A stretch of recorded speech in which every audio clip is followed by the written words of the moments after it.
Ito yung sabi ngayon ni Senator Rodante Marcoleta sa programa niya sa Net25. Papatawag ko rin si Trillanes na nagwawagayway doon ng ICC warrant of arrest. Kailangang maimbestigahan yan. Sige, guluhin na lang natin, di ba? So, I think that is those are valid questions that needs to be answered. I'm not saying that we should escape accountability, but we allow the proper forum to take over the process of exacting accountability. Taga-NBI si Trillanes. Si Trillanes, pinaliwanag na po. The same explanation ang sasabihin ni Trillanes pag pinatawag po ninyo na ang sabi ni Trillanes nang tanungin ng mainstream media bakit siya nandun. Ni-request nga niya ako ni Bato de la Rosa, di ba? Nagbabagang mga balita at pagtalakay sa mga isyu na lipungan. Bulsa! Opinyon, banat at paglalantad sa katotohanan. Bulsa! What you see is what you get. You decide. Ito po mga kababayan, si Dante Marabilia. So ito ngayon ang mga balita. Si Senator Marcoleta nagsabi mga kababayan na ipapatawag niya daw si dating Senador Antonio Trillanes sa separate investigation sa Senado.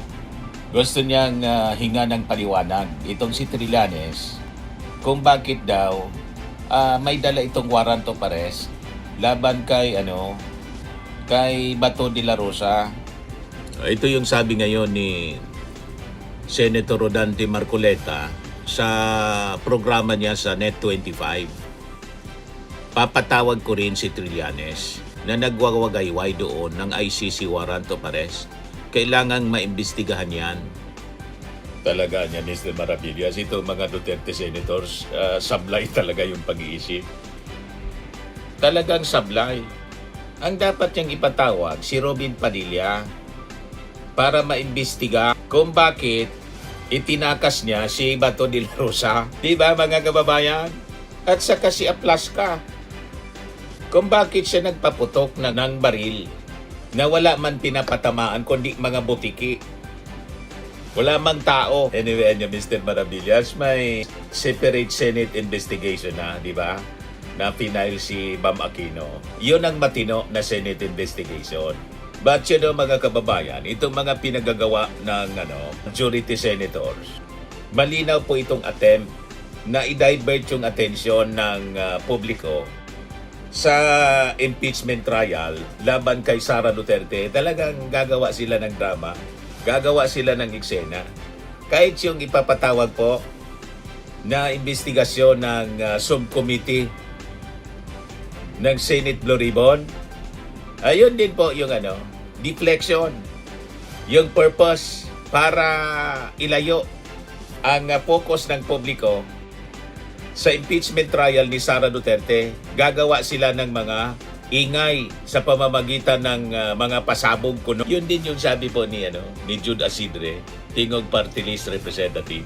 Ito yung payag ni Jude Asidre, Tingog Party List Representative. Sa hapon sa impeachment, medyo nawawala kami, nakakalampag kami sa impeachment court. Wag naman ng ganon, di ba? Ginagawa pa to para to undermine the impeachment process. Kung hindi mo naman mapipigilan yung impeachment trial from proceeding, baka iniisip nila pwedeng, sige, guluhin na lang natin, di ba? So, I think that is those are valid questions that needs to be answered. I'm not saying that we should escape accountability, but we allow the proper forum to take over the process of exacting accountability. Kasi kung sa Senado rin lang naman, may senador din kasi na kasama sa mga inaakusahan. Kaparehong kung kami, hindi rin naman siguro matutuwa ang taong bayan na kami rin ang mag-iimbestiga sa mga kasamahan namin sa House. And precisely the reason bakit the House decided to defer the role of the investigation sa Ombudsman. I think the process of searching for accountability, of exacting accountability should proceed, should continue. Pero ang tanong ko, dapat it should be on the basis of evidence, it should be on the basis of the rule of law, and it should not be used as a mechanism to deflect attention from the ongoing impeachment trial. Because in the end, accountability din yun eh. You cannot undermine that, di ba? So, yun lang yung punto ko regarding dun sa pag-create ng subcommittee. So yun ang strategy ng mga majority senators, mga kababayan. Guguloy nila ang kwento at magpapasabog sila ng mga kung ano-anong istorya. At kasama possibly ito na pagpaimbestiga at ipapatawag si dating Senador Antonio Trillanes. And sabi dito sa balita, Senator Rodante Marcoleta said he wants a separate Senate investigation into the events surrounding the alleged attempt to arrest Senator Bato de la Rosa in May, aside from the upcoming Blue Ribbon Subcommittee hearing on the alleged flood control anomalies. Speaking on Net 25's Saganang Mamamayan, Marcoleta said that as Vice Chairperson of the Senate Committee on Public Order, he plans to announce on Monday the invitation of several personalities in government agencies to explain their actions before the Senate. Papatawag ko rin si Trillanes na nagwagayway doon ng ICC warrant. Kailangang maimbestigahan yan, sabi po ni Marcoleta. The senator also said he wants officials of the National Bureau of Investigation in the Department of Justice to appear before the Senate and explain the circumstances surrounding the attempted arrest of De La Rosa on May 11. Ako Vice Chairman din ako ng Committee on Public Order, so mag-announce din siguro ako by Monday na papatawagin ng NBI at saka DOJ dahil doon sa ginawang paghuli kay Senator Bato noong May 11. Nakita na ninyo ang style ng mga Duterte senators nang dapat sana imbestigahan sila mismo na mga majority senators. Bakit si Bato de la Rosa inayaan nilang makatakas o pinatakas talaga nila despite the warrant of arrest? Yung warrant of arrest na hawak ni Trillanes, mga kababayan, dineclare pong valid. Mismong dineclare ng Supreme Court na valid. So sila na mga Duterte senators na humarang para mahuli si Bato de la Rosa, sila yung dapat iniimbestiga, pero baliktad. Ang gustong imbestigahan, mga kababayan, si Trillanes, kasi hindi man taga-NBI si Trillanes. Si Trillanes, pinaliwanag na po. The same explanation ang sasabihin ni Trillanes pag pinatawag po ninyo, na ang sabi ni Trillanes nang tanungin ng mainstream media bakit siya nandun, ni-request nga niya ako ni Bato de la Rosa. Di ba sabi niya, go ahead, ba? Malamang i-reply yun ni Trillanes kasi call si Trillanes sa invitation. Si Bato yung nag-request. Go ahead, Mr. Trillanes, make my day. Kahit sumama ka pa na magposa sa akin, ngal-ngal ka na ngal-ngal. Ito po, oh. Go ahead, make my day, Mr. Trillanes. Yan mo. Kasi hindi ka lang nagagagag yan ng ICC. Sige. Go ahead. Kahit sumama ka pa, mag-serve ng warrant. Malinaw, ikaw anya mismo yung magposa sa akin. Go ahead, Mr. Trillanes. So ano pa man ang gustong paliwanag ni Marcoleta na in-announce na po, malinaw na ang intensyon ni Marcoleta, distraction, mga kababayan, ng issue. But anyway, ready po si Trillanes. Sabi ni Trillanes, game siya. Hindi ka atrasan, Marcoleta, ni Trillanes. Si Trillanes pa. Game daw siya. Pero time and again, ulit-ulit ko sinasabi, nandun ako kasi inaamon ako ni Bato eh. Diba? Ngayon, hindi yung utos, hindi ako inutusan Bato. Hinamon niya ako. Ang hamon, pwede mong i-accept yung challenge o hindi. So I accepted that challenge. Ngayon, sabi ko nga, itong po si Marcoleta ay hahamunin niya akong pumunta ng Senado para batukan siya. I will accept that as well. Pag inamon niya ako na pumunta sa Senado para batukan siya, i-accept ko din na niya.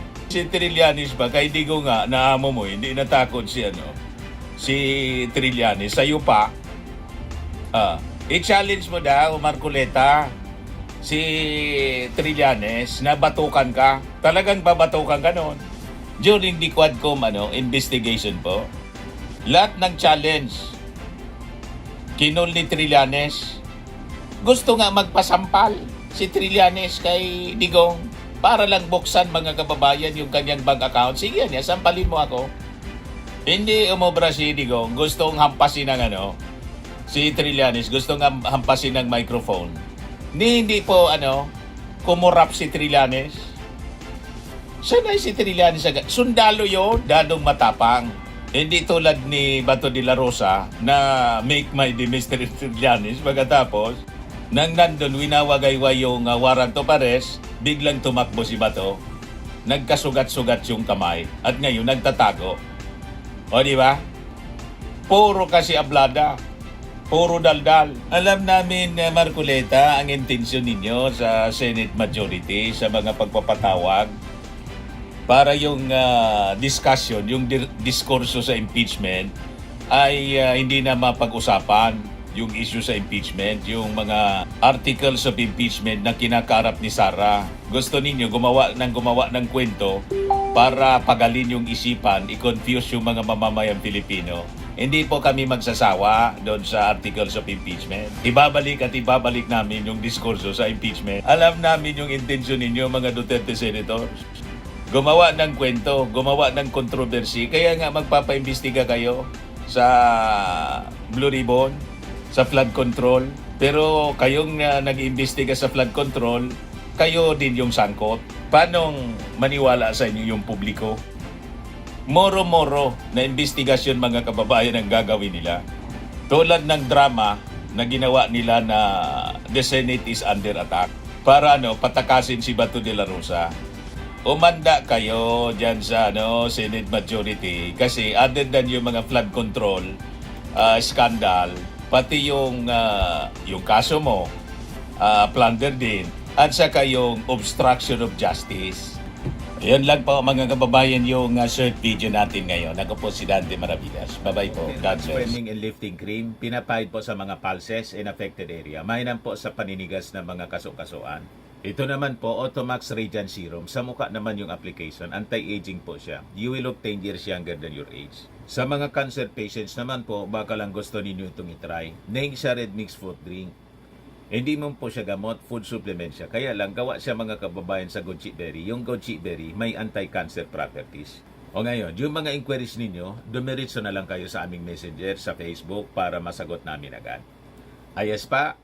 Ayos na ayos niya, Mr. Maravilla. Sa mga naghanap po ng malinis and spacious fitness gym, pumunta lang po kayo sa aming Colossal Fitness Gym.